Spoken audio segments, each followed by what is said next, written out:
Hi guys, and welcome back to Maelstrom Gaming Studios. Today we're going to be doing the first of our many spotlight videos. The goal of these videos is to show off armies and models for the channel. The first type of spotlight we're going to be doing is an in-house army spotlight where we show you the armies we'll be playing and using on the channel. The second kind is going to be a community spotlight. This is where we show off models that you guys send to us. Stay tuned to the channel for more details on this. As we get into the flow of things, we're going to have one a week up to one a month, depending on how much content we get from you guys. With that being said, please like and subscribe if you want to stay up to date on this sort of content and if you want to see potentially your videos featured in ours. With that being said, let's get to the Tyranids.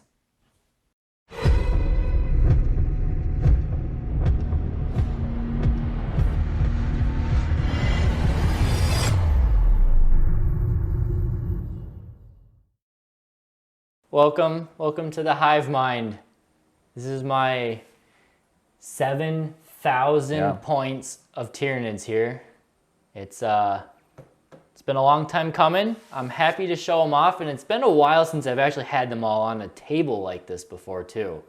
It's been years, I think, right? It's been years. We've played Apocalypse games in the past, but we've only used maybe 4,000 or 5,000 points, not all of them. Yeah. Plus, a lot of these guys are new from last time we did Apocalypse. Which leads into, you said this army is about 7,000 points. 7,000 points. Almost without any upgrades, right?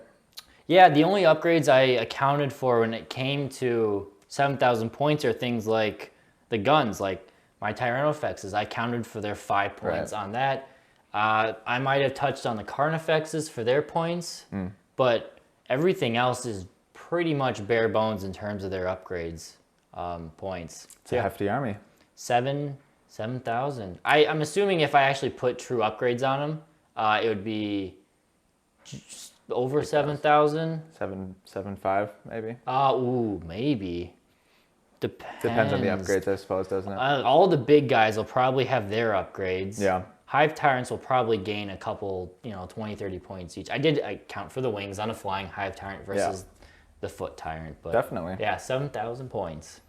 So let me ask you, Craig, why did you pick Tyranids for your first? It was his first army. First army, yes. First army 10 years ago now that when we started. That's crazy. Back in the old 5th edition. 5th edition. It's a very different game back then. Much different game. I was between two armies at the time. I was between Tyranids and Eldar. And it came down to, even saying this back then, it came down to the models. I think I like the Tyranid models a little bit more than the Eldar models, and that's kind of sad because the Eldar ones haven't changed much at all. Almost at all. And the Tyranid models we played with first were our friends' models, and they were the really old models. Like first and second edition Tyranids. They look completely different. Zoanthropes don't look like Zoanthropes. Warriors, they kind of look like warriors. Do you remember the Hive Tyrant? A Hive Tyrant was very short. It just looks like a bulb, like a circle. Yeah, a circle with arms. Hive Guard were Tyrant Guard were definitely not what they used to. But yeah, that was the first exposure. Yeah. But actually buying the new GW models, I guess at the time, some of them were new. I remember the Harsvex and Extracan were relatively new, or they hadn't come out yet. They weren't even out when we started. They were not out yet when we started. So he was something I bought brand new, so excited. The pods, I had a Hive Crown, got rid of him a while ago because I hate him. And someone wanted to pay like $80 for it, so I was not gonna shy away from that offer. I like the model of the Hive Crown. He's a cool model. It's a cool model, it's just not useful in the game. Yeah, but it came down to the models. I love the lore of, it's like any classic alien invasion movie. Right. The aliens really, in the movies, the aliens always somehow lose, but really, they shouldn't lose. Right, if you think about it in a realistic way, like if you think about the 41st millennia in a realistic way, the Tyranids are kind of unstoppable in a lot of ways, which makes them even cooler. I'm someone who's not huge into the depth. I love the lore, but I don't take time to go deep into the lore. Yeah.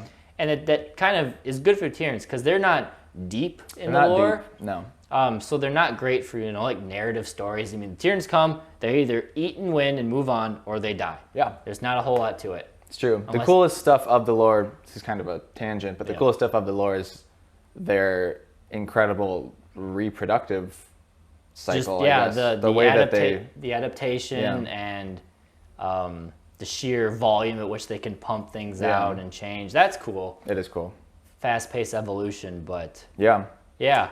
I guess next question for me would be, you already talked about how long you've been collecting them, but the paint scheme and the evolution. I don't know Yeah. if there's an easy way to show it off. I don't think there's, as you can see You can hold them up, but you probably don't. Yeah, you'll see a 360 or a comparison, but my paint scheme started as I really like the orange, and I wanted a more natural skin, so I've got the orange and the kind of bone, actually, yeah, it is pretty bone-colored skin. And it's kind of slowly evolved over the years. Yeah, it's evolved. It's gone from when I first started 10 years ago to being just orange and bone to now, using the layering and dry brushing and highlighting and everything there and washes.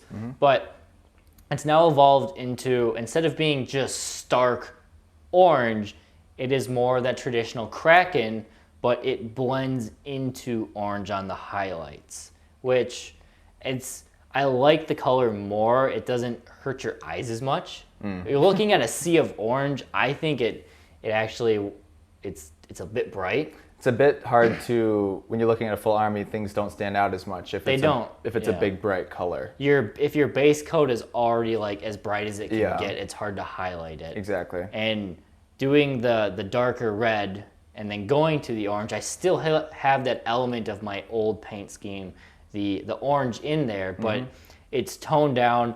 I've done the skin totally different. It went from layers to washes to now it's pure dry brushing with an occasional wash on some of the details.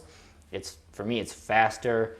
I like that really earthy, natural look to it. Painting videos to come in the future. They'll be out there. But yeah, I like it. And then I went with the two different contrasts I have that pinkish purple color for a lot of the kind of fleshy, or it's on some of the swords and the guns, but then I also have that green in there for poison. So two contrast colors to go against the skin. And also makes sense for the bio-ness of their weapons. Absolutely. Right. Even the toxic, it went from a kind of a very almost emerald green toxic to now it's a much more Death Guard green toxic, which again is part Blends of a lot better. that earth tony blend. Definitely. I guess next thing would be, what are your favorite models? Okay, I got a couple favorite, but if I had to pick one right away, it is my Swarm Lord.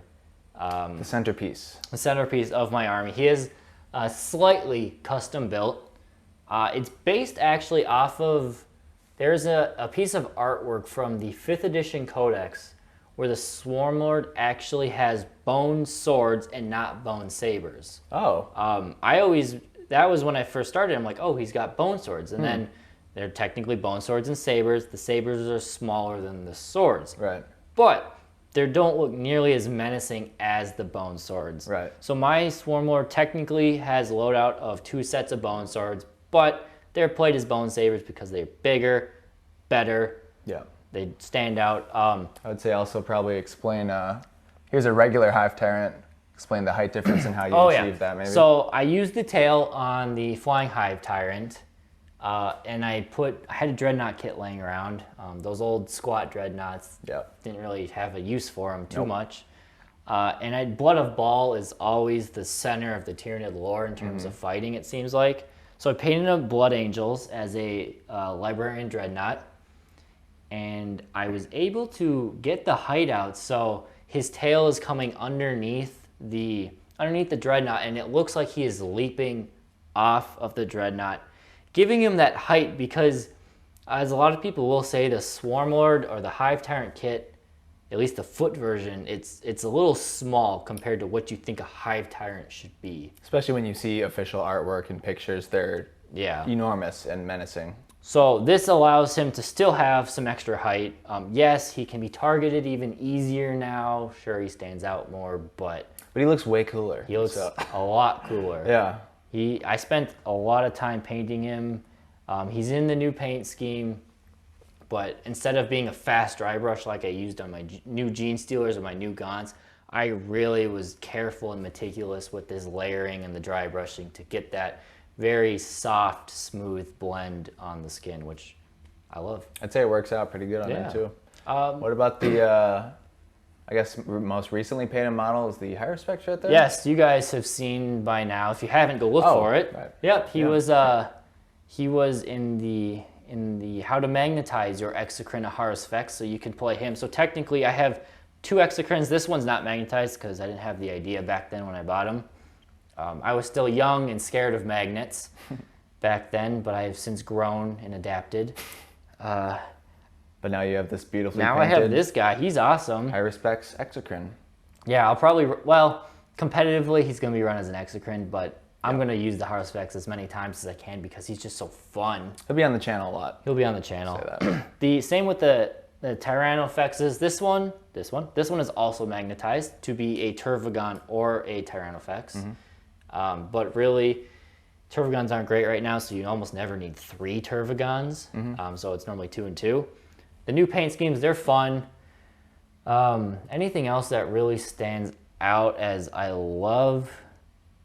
Nothing else stands out. I do always like to keep, I've got, where are you? Hormigont Prime up here. You'll see a close-up of him. He's got a big head. It's a warrior head, right? It's a warrior head. Yeah, I had a spare warrior head, and I lost my Hormigont, one of the heads. I clipped him off, and he just disappeared. Never know what it went. Yeah. But I had an extra warrior head. I think it's for the best, though.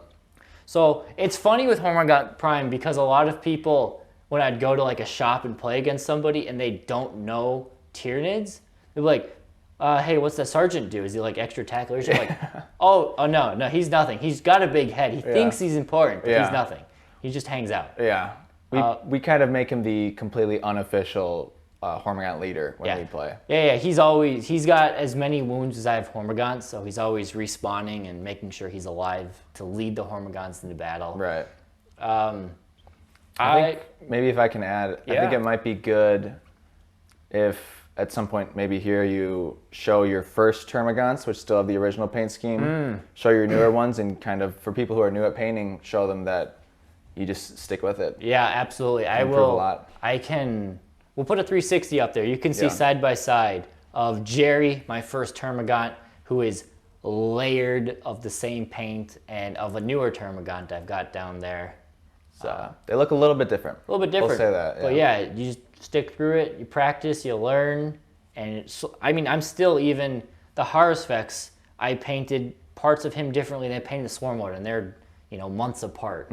It's just you always learn things, and because this is my first army, this is the army I kind of experiment on at the same time because I'm not repainting all the old models to make them match. Maybe a few here and there, but when you need them. When I need, but there's so much of them that it's just going to be kind of that experiment army. When I have other armies, you'll see that they're much more. The paint scheme is identical. It's set in stone. It's identical throughout it because I started them later in my painting career. Right.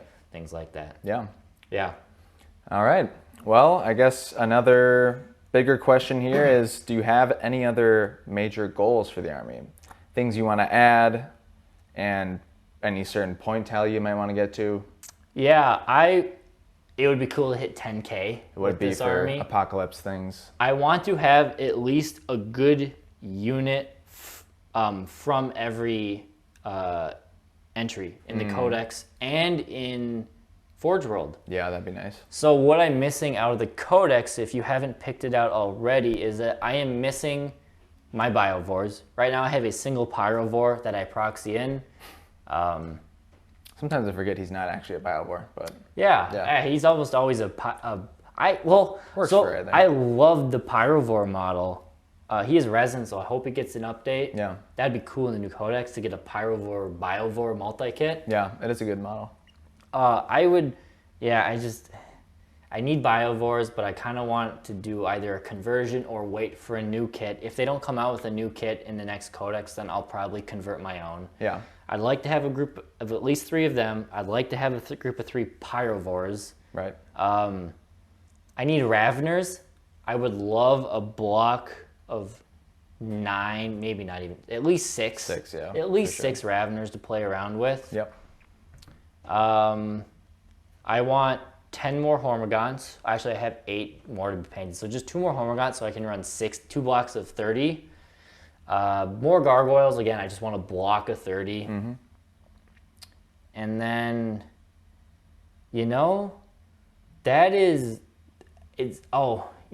Trigon. One to have painted up in the new scheme. Mm-hmm. I think there's a way I can magnetize his head so it could be Trigon or Moloch. Cool.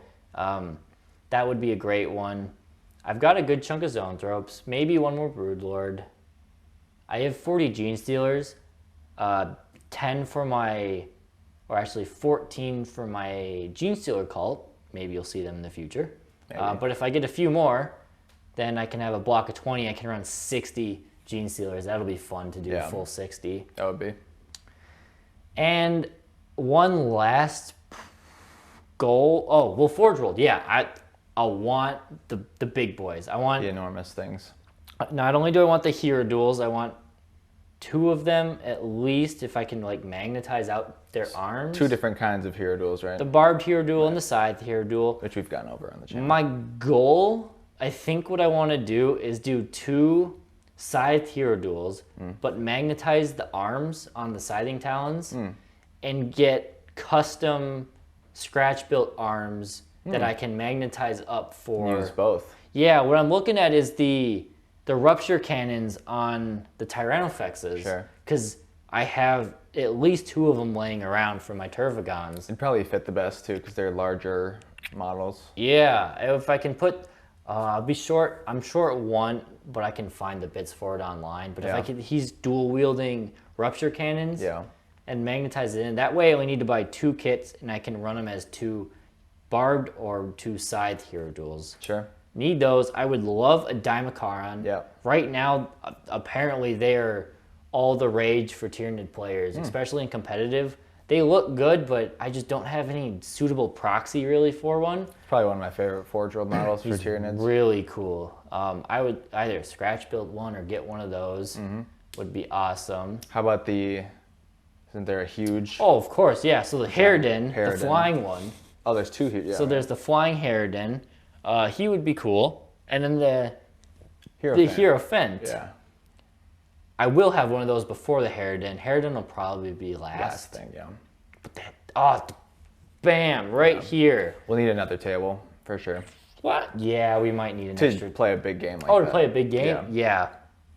But I think, if I remember doing the math, getting a couple of them, getting the Titan, and then flushing out a few more things here and there should put me to about 10,000 points. I would guess so. I mean, the Titans, or the Hierophant. Yeah. Hierophant, sorry, is 1,000 points. So that's 1,000 points for a model. That's 1/3 of my way there. Yeah. One other project I realized, I want to make a new old One Eye. I like his model in his head. Yeah, there he is now.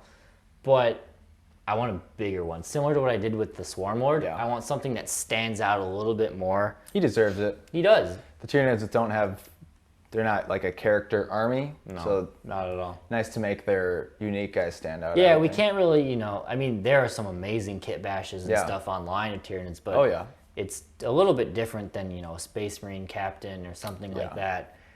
If my plan for that is to use the Scything Talons and Crushing Claws from a Tervagon kit. Make the body a little bigger. Make the body a little bigger, try to add some bulk and some height to him. Yep. But other than that, he's going to look a little funny on that small base.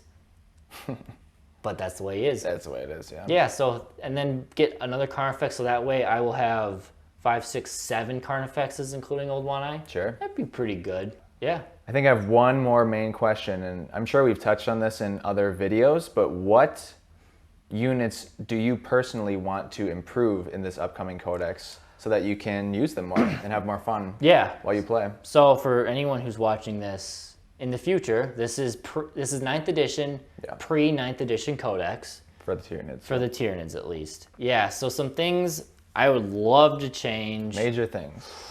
Oh, man, I'm looking at everybody. I'll just say for one, I mean, I think Carnifexes could use a little... Carnifexes, they need some love. They need a little extra something. I'm not sure what it is yet. I don't know. It might be part of it is a little bit of a points drop. I would love them to be base strength 7, not 6. True. And then from there, it's kind of tough. I mean, they're like dreadnoughts for Space Marines. They're cheap. They do some work and they die quick. Yeah. For the most part. Dreadnoughts have become a bit different though with the survivability they have now. So maybe that would be cool. Something like that for a Carnifex would make sense. Give them reduce damage by 1 on Carnifexes. That would be You'd have to adjust cool. the points, but yeah, something like that. Yeah. Well, they didn't adjust the points for Space Marines. That's a good point. I like that idea. Yeah. Reduce damage by 1 for Carnifexes. Like you said, they're kind of your Dreadnought. Part of that Assault Dreadnought. Part of that Berserk Rampage rule. Yeah. I like it. Yeah, okay. yeah. That's a great one. Yeah. Swarmy, I would love for him to have the Gazgul rule. We've talked about this a lot off camera. Talked about it. You've heard me talk about this. I won't go too far onto it, but it's true though. If he could just take 4 wounds a phase instead of 12 and cap die, it at 4 wounds a phase. Cap it at 4. Or if you're being really nice, GW, cap it at 3. Make him last 4 turns. Yeah. That might be a bit too strong for my taste, but I get your intention. Yeah. Because then it's like, okay, I shoot him with the last cannon. I did my damage. Yeah. And then, fine, whatever. Yeah. But, so that's all we'll say about there. I'd love for that to be a thing. Mm-hmm. If you kept Carnifexes at strength 6, but made Toxin Sacs +1 to wound, that would be okay, because then it's like you have to use Crushing Claws to go after vehicles, therefore you don't need the Toxin Sacs, because you're already wounding them on 3s. 2s would be great, but 3s. And if you go after infantry, then the Toxin Sacs would mean you'd be wounding on 2s, which sounds kind of good, but they need it. Yeah. These are all just ideas free-flowing here, yeah. But yeah. Cool. I like it. I like it. Yeah. Yeah. I don't necessarily have any more big pressing questions. Anything else you want to add before we wrap this up here? I love the Tyranids, man. They're good. I guess I'll say as a major opponent within the game of the Tyranids, I really enjoy playing against them. They're very versatile, might be a word, but they're very... You can make all kinds of different lists with them, so it's never boring to play against. They have one of the deepest codexes in the game. Some of the most options, I'll say, for sure. So this has been the Tyranids, our first video of our series of army showcases or spotlights. We will be doing plenty more of them with all the armies that you'll see here featured on the channel in various tacticas, battle reports, deep dives, all of the above. But if you want us to feature your models and armies online through, images, of course, please like, subscribe, share this video. We are working on a way to do it conveniently, easy. We want to make sure, we balance it out, like who shares in what videos and what models. But we ideally, we're creating community here. We want to show off our models, we want to show off your models, just grow this community in the long run. Yeah. Little thing to add, upcoming stuff in the future. We'll have some showcases for Space Marines, Necrons, even sooner's AdMech, and any other upcoming armies. Mostly those. Those are the big ones coming up. We've got in the pipeline Demons, Sisters, new codexes. Yeah. That's it. Yeah. That's it. This is Tyranid. Thank you for watching. Have a great day. Thanks, guys.